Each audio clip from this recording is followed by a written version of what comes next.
घना अंधेरा, तेज हवा, दूर कहीं नगाड़ों की हल्की आवाज।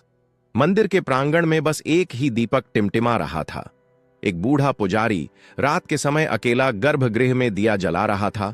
तभी मंदिर के द्वार पर किसी के थके कदमों की आहट हुई। एक अजनबी युवक, धूल मिट्टी से भरा, आंखों में लालिमा और चेहरे पर अजीब सी बेचैनी लिए भीतर आया। वह सीधे मूर्ति के सामने जाकर घुटनों के बल बैठ गया और कांपती आवाज में बोला, बाबा, मैंने ऐसा कौन सा कर्म कर दिया कि जहां भी जाता हूं वहां मौत ही मौत दिखती है। मैंने युद्ध देखा है, रक्त देखा है, चीखें सुनी हैं, पर खुद किसी पक्ष में खड़ा ही नहीं हो पाया।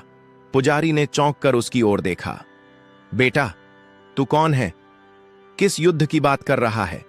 इस धरती पर तो अब कोई महायुद्ध नहीं चल रहा। युवक ने मंद मुस्कान के साथ कहा, युद्ध बहुत पहले हो चुका है बाबा, मगर उसका दृश्य आज भी मेरी आंखों में जिंदा है।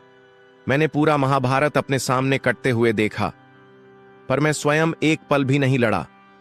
पुजारी के हाथ से आरती की थाली लगभग छूट ही गई। तू कौन है जो कहता है कि उसने महाभारत देखा? तब से अब तक तो युग बदल गए, राजवंश मिट गए, इतिहास किताब बन गया। युवक की आंखों में अनोखा तेज चमका।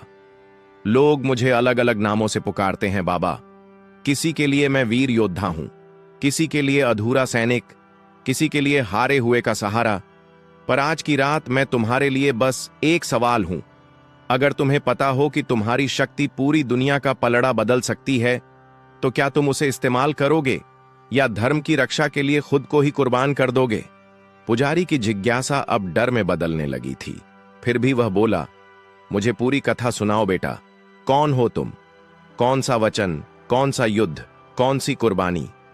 युवक ने गहरी सांस ली, मंदिर की दीवारों पर टंगा श्याम रंग का झंडा देखा और बोला, यह मेरी नहीं, उस शूरवीर की कहानी है जो 3 बाणों से पूरी पृथ्वी का फैसला कर सकता था, लेकिन उसने अपनी तलवार नहीं, अपना शीश दान कर दिया। यही कथा है उस वीर की जिसे आज दुनिया खाटू श्याम जी के नाम से जानती है। बहुत समय पहले जब पांडवों का वनवास समाप्त हो, अगर तुम हमेशा हारने वाले का साथ दोगे तो अंत में कौन जीतेगा, धर्म या अधर्म? यही सवाल उसकी जिंदगी की सबसे बड़ी परीक्षा बन गया। और फिर एक पल ऐसा आया जब इस वीर ने दुश्मनों पर नहीं, अपने ही गले पर तलवार चला दी ताकि धर्म बच सके और युद्ध खत्म हो सके। ये पूरी कहानी सिर्फ 1 मिनट में बताना नामुमकिन है। अगर आप खाटू श्याम जी की गुप्त कथा, शीश दानी का पूरा सच और श्री कृष्ण की लीला शुरुआत से अंत